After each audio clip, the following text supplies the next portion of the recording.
नमस्कार. संस्कृतायन मुंबई सादर करत आहे माहिती वजा कथा दीप अमावास्येची. सादर करते मी स्वतः राहुल सातघर. आषाढी अमावास्येला दिव्यांची अवस असं नाव आहे. या दिवशी सुवासिनी स्त्रिया घरातले दिवे घासून पुसून एकत्र मांडतात. त्यांच्याभोवती रांगोळ्या घालतात व ते दिवे प्रज्वलित करून त्यांची पूजा करतात. पूजेत पक्वान्नांचा महानैवेद्य दाखवतात.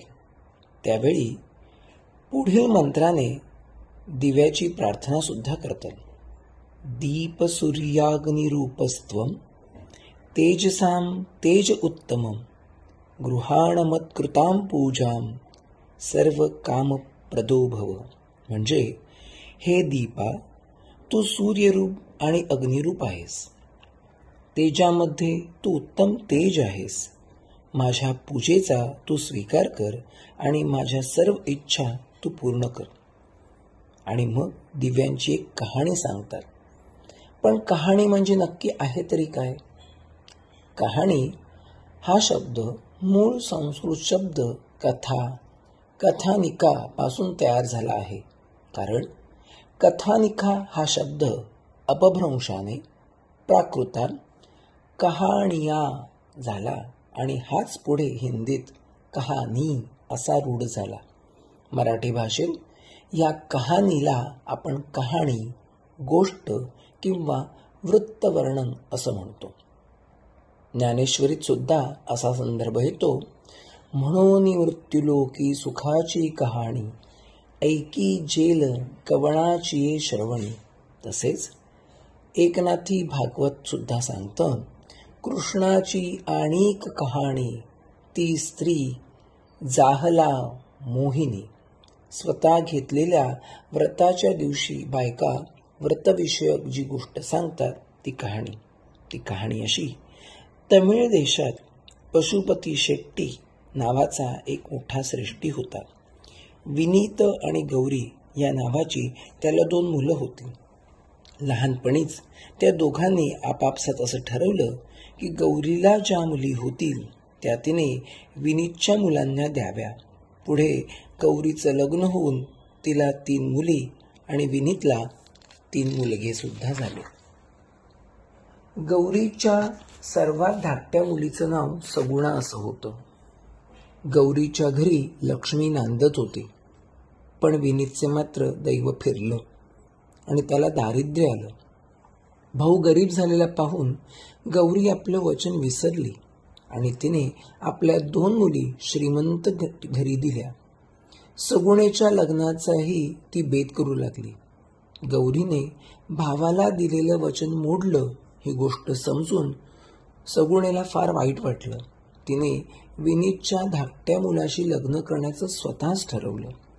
गौरी तिच्यावर संतापली, पण तिने आपला हट्ट सोडला नाही.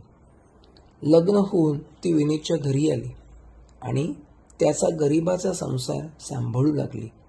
तिच्या आईबापांनी तिचं नाव टाकलं. पुढे एके दिवशी एक चमत्कारच घडला. त्या नगराचा राजा स्नानासाठी गेला असता त्याने आपली रत्नजडीत अंगठी जवळच्या कट्ट्यावर ठेवली होती. एवढ्यात एका खारीने झडप घालून ती अंगठी उचलली. अंगठी घेऊन घार सगुणेच्या छपरावर येऊन बसली आणि खाद्यवस्तू नव्हे असे समजताच अंगठी तिथेच टाकून उडून गेली. नंतर ती अंगठी सगुणेला मिळाली. ती राजाची आहे असं समजतात तिने राजाकडे नेऊन ती दिली. राजाने प्रसन्न होऊन तिला मोठं बक्षीस दिलं. राजा म्हणाला, तुला आणखीन काय हवं ते मागून घे.